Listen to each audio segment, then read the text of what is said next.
After the loss to Denver in November, you called out some teammates, and even your GM said, hey, Ben's earned the right to call out teammates. Pull the ball back and throw it over top of his head to Antonio, who's supposed to be running a real flat, down-the-line kind of route. What did you learn from that whole experience of calling out AB in particular? Yeah, I wish I wouldn't have done it.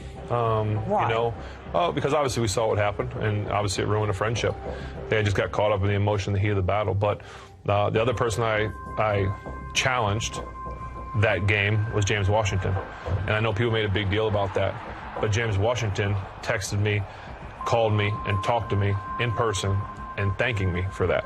And so the outside world was killing me for it. He thanked me, and that's all that really mattered. Why do you think AB was not able to handle it the same way?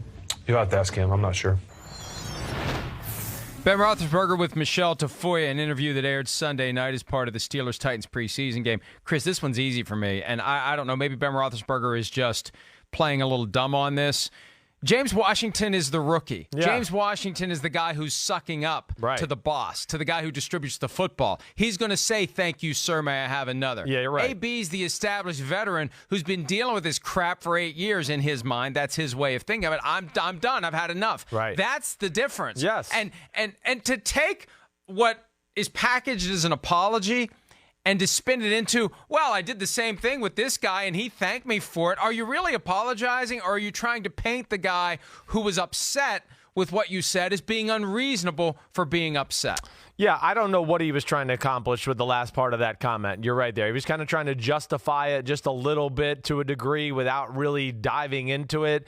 But, I mean, you said it. It was wrong. He knows it was wrong. And especially to somebody, it was wrong to do to anybody, let alone doing it to Antonio Brown, who's going to be a first-ballot Hall of Famer and been one of the best players in the NFL for the last few years. So that's where it was wrong. And really, more than anything, it just didn't seem like Ben wanted to take the accountability himself.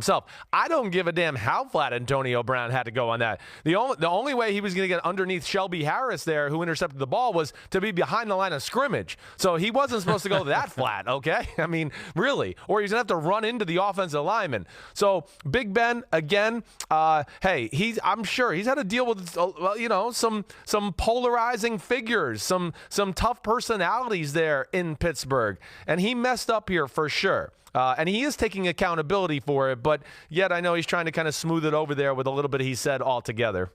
It's conditional accountability aimed at making the person who's upset with him seem like they're in the wrong for being upset. They should be thankful that the quarterback is trying to help them in this way. And there's something else he threw out there. He mentioned the phrase, heat of the battle. It was 2 days later. It was cold-blooded. He was talking on the telephone to a radio station. This isn't, cameras spot Ben Roethlisberger chewing out Antonio Brown on the sidelines during the game. No, this is 2 days after the fact, where he can say whatever he wants to say, and he chooses to blame Antonio Brown for not running the right route. This is not heat of the battle. This is calculated after the fact, and I can see why Antonio Brown was upset, and I don't understand how Ben Roethlisberger would try to justify it by saying, the new kid who lets me run all over him was actually thankful that I called him out. What else is he going to say? And let me tell you, if that James Washington becomes a star a few years from now, he's not going to be thanking Ben Roethlisberger if he gets called out. No, he's not. I mean, and again, I'll say this for Big Ben, though, okay?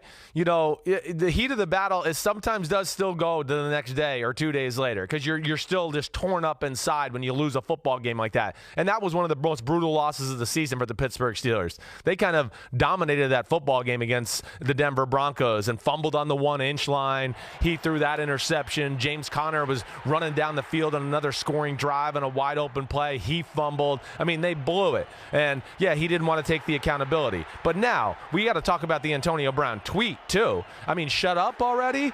Okay. Well, I mean, he got to ask the question. He's got to answer the damn question. Okay. First off, the first part of this, and I've said this before, just how to get my ends. Antonio Brown was going to make an issue no matter what at the end of last year. It didn't matter if Ben Roethlisberger was the best person on earth last year during the season. He wanted out because he wanted more money. That's all there is to it. He was afraid Juju was going to get his money next contract. He wanted out, and that's everything I've been told from just about everybody in football. Antonio Brown, by the way, has since deleted that tweet. Yeah. That tweet was out there, and I have a feeling these issues will continue to come up in the coming days, weeks, and months. Hi, I'm Mike Tirico, and thanks for watching. Make sure to hit subscribe for the latest news and highlights from NBC Sports.